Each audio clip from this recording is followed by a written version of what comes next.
What's up, guys? My name is Solid Grind. Today, I'm gonna try to not talk for 3 minutes, because I just did, and I felt like I was talking too much.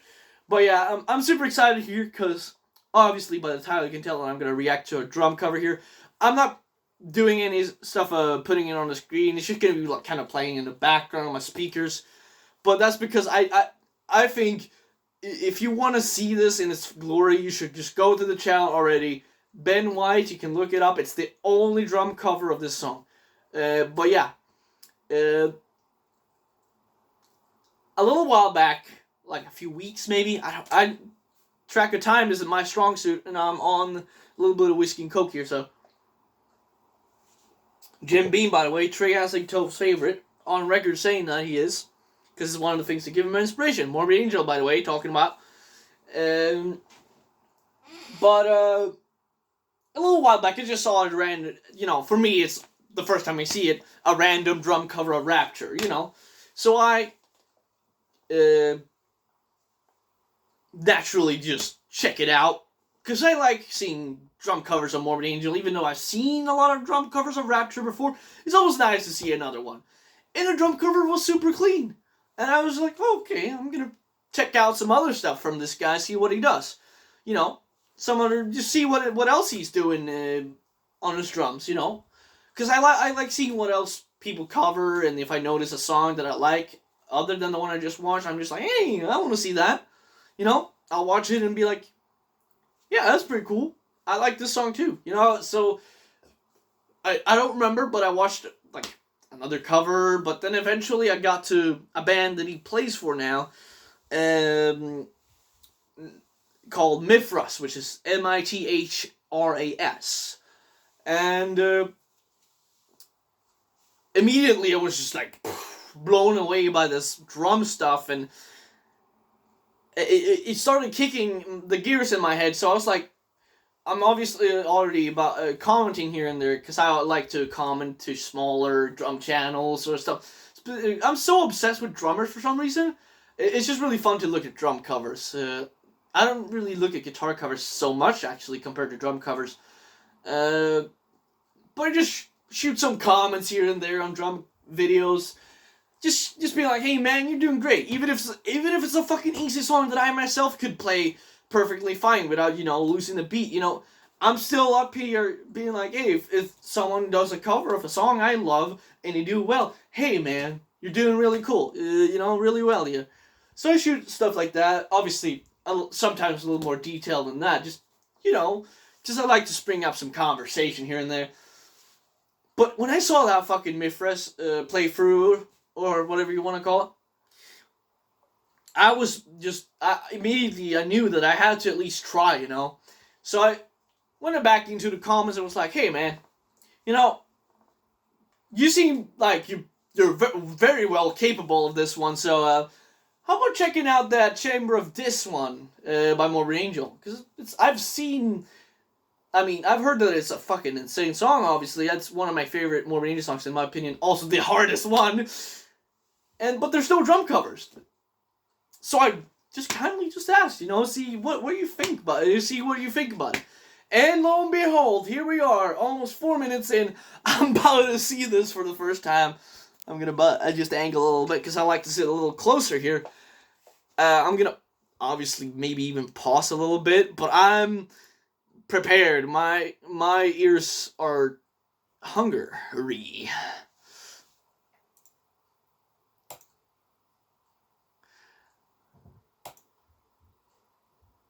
This one was a challenge, but enjoyable nonetheless. Well, a challenge for damn sure.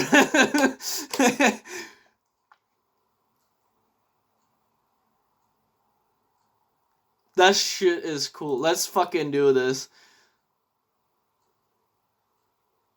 Okay, people are saying it's really tight. Let's see it. Let's spin it. Spin it.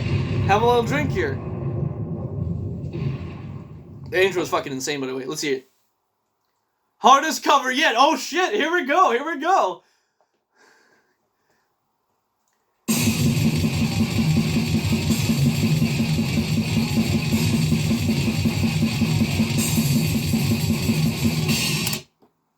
Already! Let's just that in. Just take that in how fucking clean that was. Am I even maxed out here? Just because if you understand, like I like to call those diarrhea blasts. If you just take that in for a second, that shit is like, sure, playing it at a certain speed it becomes easy, like when it's not hard to learn, but and to like about 240 BPM is where it's kind of easy to get it up to speed. But past that, it starts getting harder and harder. And I mean, I don't know how fast this one is. It's like, it's literally this BPM. Which is like close to 270, 280 up on that stuff, you know? So yeah, let's just get it. I just want to hear that again. God damn.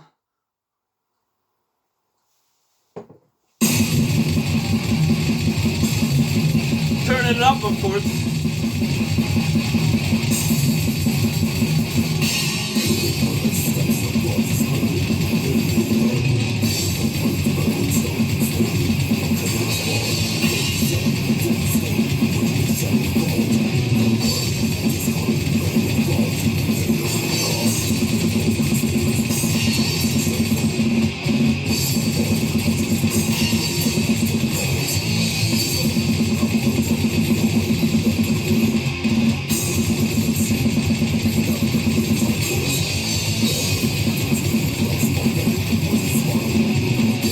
Hell yeah!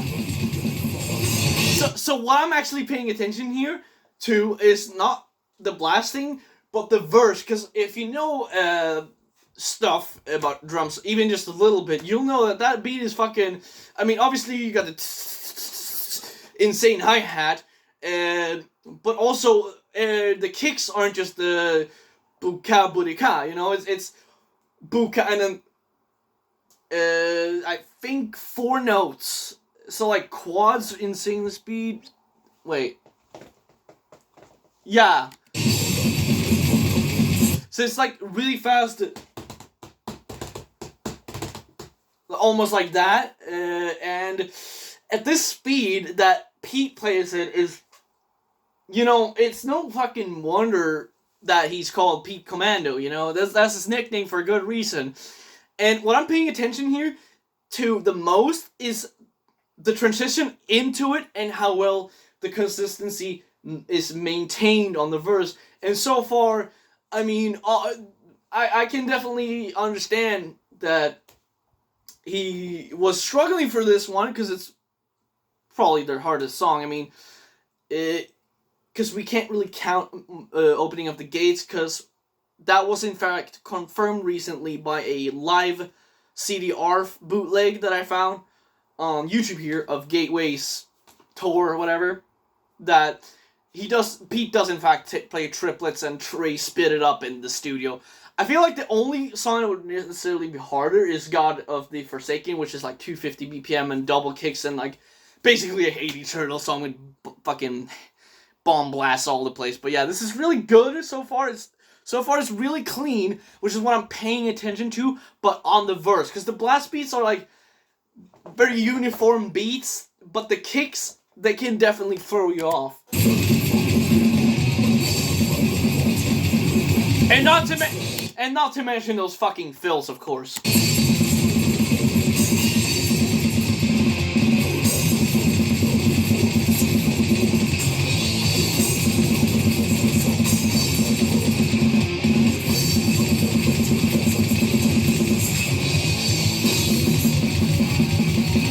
Listen! And even holy shit, that's the most the part that I'm most impressed by how clean it is. That one's knocked it out of the park, honestly.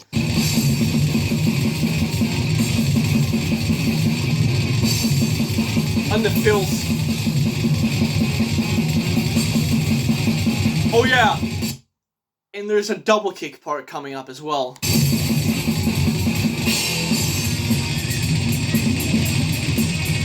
Holy shit! It's okay, he's doing that on singles. I know I'm not showing it, but he's doing that on singles. I know it might only be around 210, maybe, that one. Or maybe a little faster, maybe.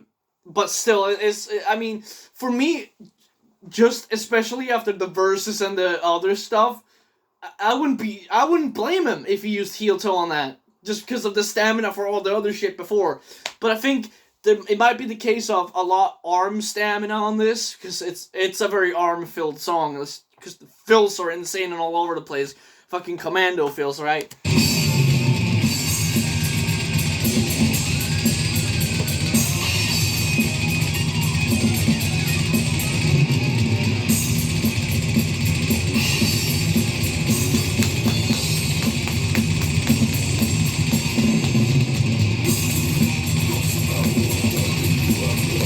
I don't know, it probably is 210 or 215, maybe 220.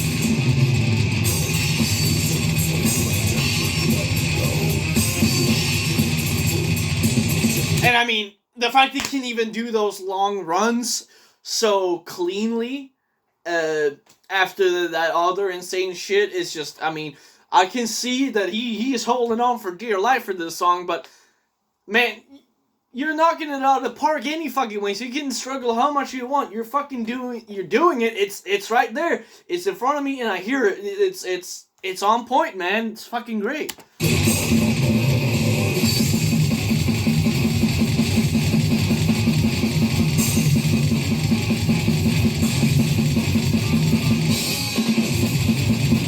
Oh, and this part. If you don't know what this part is hard, you should probably learn a little more about drums. Sorry, but no, it's because you're always like on, again, the hi-hat consistency. A lot of people, you cannot really hear in their setup how like the hi-hat sounds when it's like super fast like this, but I can hear his setup is really good, so I can hear perfectly fine. And he's really nailing this and also there's the double kicks always, and I feel like the hardest part there in this part is coordination, but the part that makes it harder is obviously the commando fills again. The reason why I call them commando fills is because pretty much Pete does fills on another level, and it's just like the way he throws them in, it's like he will go from this to on the fucking toms, you know, it's insane.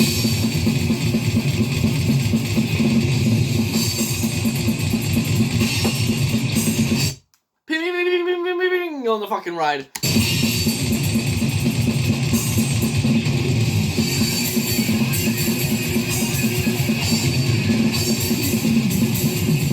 Okay.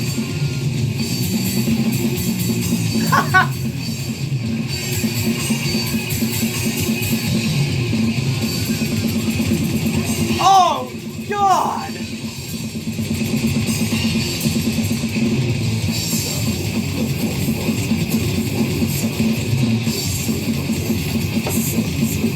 That part there on the solo, just all he's just fucking shitting out fills left and right and center, that man Commando. And still, Ben White here, he's fucking nailing it on the cross, man. Hit the nail right in dead center. I mean, as someone who didn't even know what to expect of just kindly being like, hey, you can check it out, obviously, like, if it is, you know, out of range, I definitely would have fucking understand. It's Chamber of this, it's no fucking joke. And, man, you should definitely check out this guy. This, if anything, this is the biggest reason you should check out this guy, because the fact he even could nail this song this well, and maintain this level of cleanliness on the kit for these fucking parts, it's beyond me. Like, I get impressed by super fast drums, and these are super fast drums. And, like, I know this guy can play as well. Like, he's played some other fucking insane shit. Like, Mifras was no fucking joke when I saw the stuff he played there. But yeah, this shit is pure fucking just raw technique and talent here, buddy. It's obviously, when I say talent, I know the talent. You don't fucking start playing like this overnight. I think talent is a valid word, but talent are people who put in the effort and were willing to put in the effort to practice. Because I feel like talent on an instrument is like, if you have talent, it means that you have a strong mind. You're not weak-minded, because trust me, I still have some stuff I want to get better at on guitar and drums and a little bit of everything, vocals and all of that. But man, practicing is a hell of a process. You know, you have to lay in hours and hours and hours and hours on practicing. That, you know, I can understand why a lot of people are just like, man, I just want to play songs, you know, instead of like practice. So that's why the people who actually do sit down and practice to play, like Ben White here, are extra impressive, and why, in my opinion, that's what true talent is. Because, in my opinion, true talent is willing to put in effort to get better. Anyways.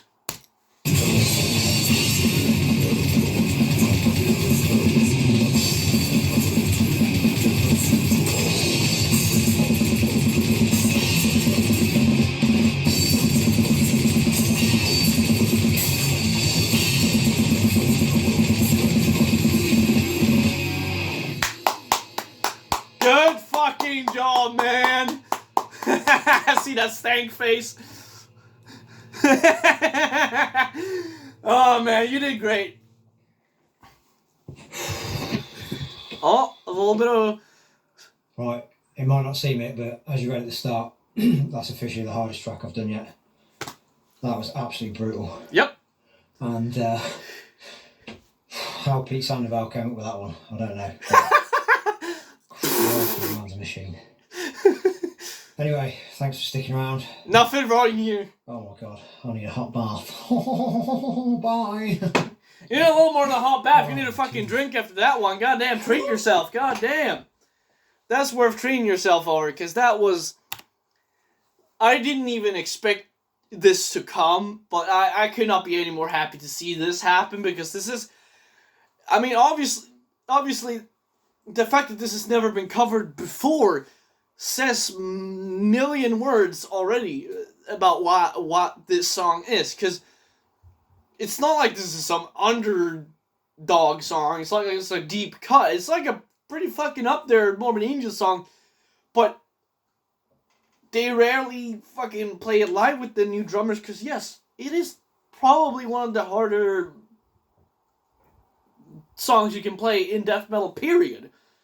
Well, it's just all of that stamina and footwork and handwork, and it's fills all over the place, and the whole track is just consistently just...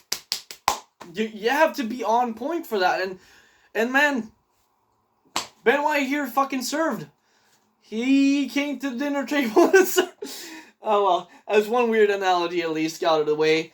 But yeah, absolutely stellar cover. I mean, I went on for almost 20 minutes here. Obviously, 3 of those minutes were me talking about the guy and the story behind it a little bit, what is here, but we're making history here, officially. We have made history. This is the officially, unless it's happened in like this from another channel, this is the first drum cover of this song as far as I know. At least as far as the eye can search on YouTube. Because I've searched before, trust me, I've been looking. And it probably isn't going to get any better than this. That was as clean as it gets. I mean, I don't see any fucking problems with this. It's fucking awesome. Just punchy and all of that good stuff. Massive shout out to Ben White, and, you know, if I even could do a little bit of that, that would be cool. So yeah, my mad respect for this guy. Please just check this band out. That's why I didn't steal the video and edit this and fucking post-production shit, you know. You know, I just think that this is, it's up here. It's up there with some of the best, if not my favorite drum cover. I mean, it should be my favorite drum cover, because this is my favorite drum work on any Morbid Angel song. not just because it's fast and extreme, the most hardest Morbid Angel song, if you want to go by things that actually were like done, but like the drum work from Pete is not just fast, but it's clever. He makes it sound really creative and well thought out. The way he composes at even high speeds like this is insane. I can't imagine the brain on that guy. I mean, he's a legend, you know, he coming up with these parts. And another thing, the fact that those blast beats. What? It's a weird sound. Sound like a kitty outside. When Pete does them, he does them with one of these. One foot. I mean, it's hard enough to do with two, you know? But yeah, this has been me losing my mind over how clean this chamber of this cover is, and man, just check this guy out. Yeah, I've been you know. Yeah.